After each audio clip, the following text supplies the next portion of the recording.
tentang siklus nutrien. Baik, apakah sobat Eko tahu apa itu siklus nutrien? Siklus nutrien adalah semua unsur dan senyawa yang dibutuhkan oleh tumbuh-tumbuhan melalui proses fotosintesis yang berada dalam materi organik. Nah, materi organik itu sendiri adalah material yang dapat didaur ulang atau dipakai kembali. Nutrien esensial untuk tumbuh-tumbuhan dibedakan antara elemen makro dan mikro. Makro itu yang lebih banyak dibutuhkan, sedangkan mikro itu yang lebih sedikit dibutuhkan. Makro itu lebih berada pada struktural, sedangkan mikro itu lebih menuju ke arah fungsional. Nutrien itu terbagi menjadi dua, yaitu yang akan dijelaskan oleh teman saya. Yaitu ada dua. Yang pertama makronutrien, yang kedua mikronutrien. Makronutrien adalah nutrien yang terbesar di perairan dan konsentrasinya melebihi 1 ppm.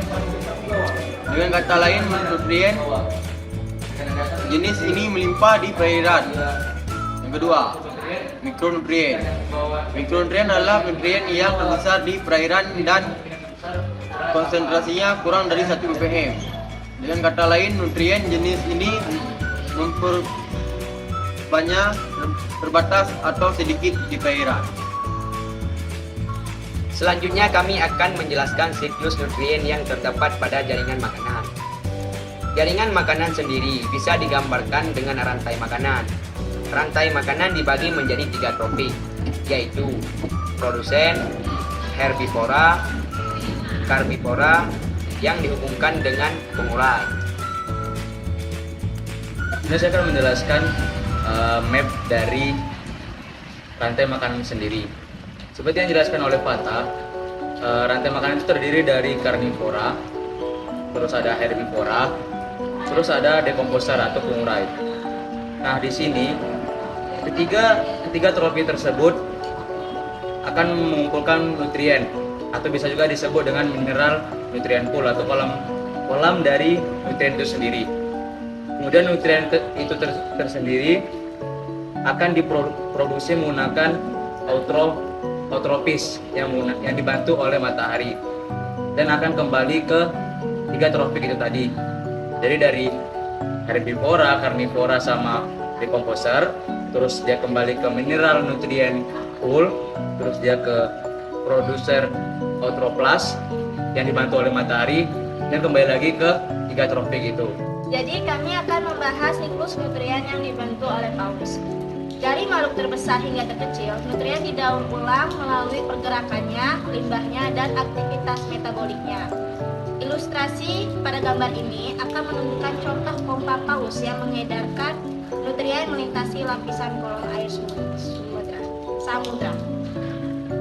Paus dapat berimigrasi ke tempat yang sangat dalam untuk mencari ikan yang hidup di dasar laut dan ke permukaan untuk memakan krill dan plankton pada tingkat yang lebih dangkal. Pompa paus meningkatkan pertumbuhan dan produktivitas di bagian lain ekosistem ini. Baiklah, selanjutnya kami akan menjelaskan tentang pengaruh nutrien pada keberlangsungan plankton. Gas atau unsur hara merupakan zat yang digunakan untuk keperluan organisme hidup dalam pertumbuhan dan pemulihan hidup seperti proses metabolisme atau proses fisiologis organ. Nutrien di perairan dikelompokkan menjadi 2, yaitu makronutrien dan mikronutrien. Nutrien dalam bentuk makro terdiri atas karbon, hidrogen, oksigen, nitrogen, sulfur, fosfor, kalium, magnesium, natrium, klor, dan bentuk mikro terdiri atas ferum, kabal, zinc, boron, silikat, mangan. Dari beberapa nutrien tersebut, hanya ada 3 unsur yang paling dibutuhkan oleh organisme, yaitu unsur karbon, nitrogen, dan fosfor. Jadi seperti yang dijelaskan oleh Fliski, saya akan menjelaskan tentang mapnya. Jadi pada proses nutrien bawah laut yang berhubungan dengan plankton itu sebagai energi utama atau produksi primer adalah matahari. Kemudian di saat debu besi berhembus di permukaan air laut akan mengendap ke dasar lautan. Kemudian pada saat terjadinya pasang surut, nutrisi mengendap pada zona aboelin.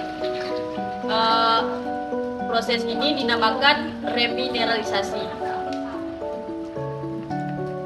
Oke, Sobat Ekobar, cukup sekian penjelasan video singkat tentang siklus nutrien. Lebih dan kurang kami mohon maaf. Kami akhiri dengan Assalamualaikum warahmatullahi wabarakatuh.